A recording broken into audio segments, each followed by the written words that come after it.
চিংড়ি মাছ রান্না তো আপনারা অনেকভাবেই খেয়েছেন। একবার এরকম বাপা দই চিংড়ি তৈরি করে খাবেন, অবশ্যই আপনারা বারবার তৈরি করবেন, আমি গ্যারান্টি দিয়ে বলছি। আমার বাচ্চারা তো অনেক পছন্দ করেছে। এই রেসিপিটি একদম সহজ উপায়ে অল্প উপকরণে তৈরি করা যায়, বাপা দই চিংড়ি। আসসালামু আলাইকুম everyone, welcome to Mehnu's mom's kitchen. একদম সহজ উপায়ে অল্প উপকরণে এবং অল্প সময়ে তৈরি করা যায় দই ভাপা চিংড়ি। শীতের মৌসুমে গরম গরম ভাত দিয়ে এই দই ভাপা চিংড়ি খেতে হয় একদম অসাধারণ। প্রথমে আমি 2 টেবিল স্পুনের মতো সরিষার দানা নিয়ে নিয়েছি। সরিষার দানাগুলোকে আমি 10 মিনিটের জন্য ভিজিয়ে রাখবো। আপনাদের কাছে যদি হলুদ সরিষাটি থাকে তাহলে লাল এবং হলুদ দুটোটা মিক্স করে 2 টেবিল স্পুনের মতো নিয়ে নেবেন। চিংড়ি মাছ নিয়ে নিলাম 500 গ্রাম। 500 গ্রাম চিংড়ি মাছগুলাকে আমি ভালো করে ধুয়ে পরিষ্কার করে নিয়েছি, লেজের অংশটা রেখে দিয়েছি। তারপর হাফ টি স্পুনের মতো লবণ দিয়ে দিয়েছি, হাফ টি স্পুনের মতো হলুদ গুঁড়া দিয়ে দিলাম। লবণ এবং হলুদ ভালো করে চিংড়ি মাছের সাথে মিশিয়ে নিয়েছি, ভালো করে মাখিয়ে নিতে হবে। এই চিংড়ি মাছটাকে মাখিয়ে রেখে আমি 10 মিনিটের জন্য ম্যারিনেট করে রাখবো, রেস্টে রেখে দিব 10 মিনিট।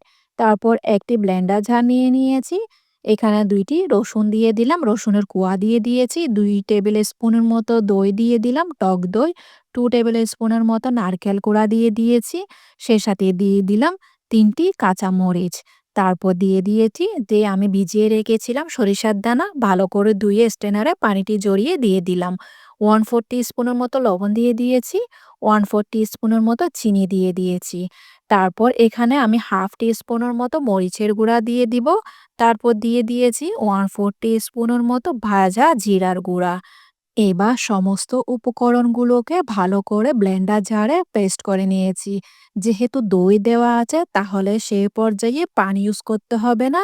দই দিয়ে ভালো করে পেস্ট করে নেবেন। পেস্ট করে নেয়ার পর তারপর চিংড়ি মাছের উপর আমি দিয়ে দিয়েছি। এখন দিয়ে দিলাম 3 টেবিল স্পুনের মতো সরিষার তেল। অবশ্যই সরিষার তেলটা ইউজ করবেন। এখন সব মসলা ভালো করে চিংড়ি মাছের সাথে আলতো হাতে মিশিয়ে নিয়েছি। ভালো করে মিশিয়ে নিবেন। মিশিয়ে নেওয়ার পর তারপর এগুলাকে আমি ভাপে দিব। এই পর্যায়ে চিংড়ি মাছগুলো দেখতে অনেক লোভনীয় লাগছে। চিংড়ি মাছগুলাকে ভাপে দেওয়ার জন্য আমি একটি স্টিলের বাটি নিয়ে নিয়েছি। স্টিলের বাটির মধ্যে চিংড়ি মাছগুলা দিয়ে দিলাম। মশলাটাও উপরে দিয়ে দিয়ে দিয়েছি।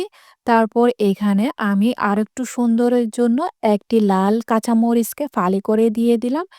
1 টেবিল স্পুনের মতো ফ্রেশ ধনেপাতা উপরে দিয়ে দিয়ে দিয়েছি। এখন ঢাকনাটি দিয়ে পানির মধ্যে ভাপে সিদ্ধ করে নেব। চুলায় একটি পাতিল বসিয়ে পানি গরম করে নিয়েছি। তারপর আমি বাটিটা বসিয়ে দিলাম। বসিয়ে দেওয়ার পর এটাকে আমি ভাপে দিয়ে দিয়েছি 30 মিনিটের মতো। 30 মিনিট পর আপনাদেরকে খুলে দেখিয়ে দিচ্ছি কত সুন্দর করে ভাপে চিংড়ি মাছগুলো সেদ্ধ হয়ে গিয়েছে। চিংড়ি মাছ কুক হতে বা রান্না হতে বেশি সময় লাগে না, অল্প সময়ে চিংড়ি মাছগুলো সেদ্ধ হয়ে গিয়েছে। মাশাআল্লাহ, দেখতে অনেক লোভনীয় হয়েছে। একবার হলেও আমার রেসিপিটি ট্রাই করে অবশ্যই এই শীতের মধ্যে গরম ভাতের সাথে পরিবেশন করবেন। আশা করছি আজকে আমার রেসিপি আপনাদের কাছে সহজ আর ভালো লেগেছে। যদি ভালো লেগে থাকে তাহলে ফ্রেন্ডস অ্যান্ড ফ্যামিলির সাথে অবশ্যই শেয়ার করবেন। এই রেসিপিটি একদম অসাধারণ বা অল্প সময়ে তৈরি করা যায়। যে কেউ বানিয়ে নিতে পারবেন অতি সহজে, একদম অল্প উপকরণে। গরম ভাতের সাথে পরিবেশন করুন আর পরিবারের সবাইকে চমকে দিন এই সহজ কিন্তু দারুণ স্বাদের ভাপা দই চিংড়ি দিয়ে। আমি তো গরম ভাতের সাথে খেয়েছি। আপনাদেরকে একটি চিংড়ি মাছ কেটে দেখিয়ে দিচ্ছি বা ভেঙে দেখিয়ে দিলাম কতটা সফট হয়েছে ভেতরে, একদম পারফেক্টলি কুক হয়ে গিয়েছে। আজকে তাহলে এ পর্যন্ত। দেখা হচ্ছে নতুন আরেকটি রেসিপি নিয়ে। সে পর্যন্ত ভালো থাকবেন, সুস্থ থাকবেন, আমার জন্য দোয়া করবেন।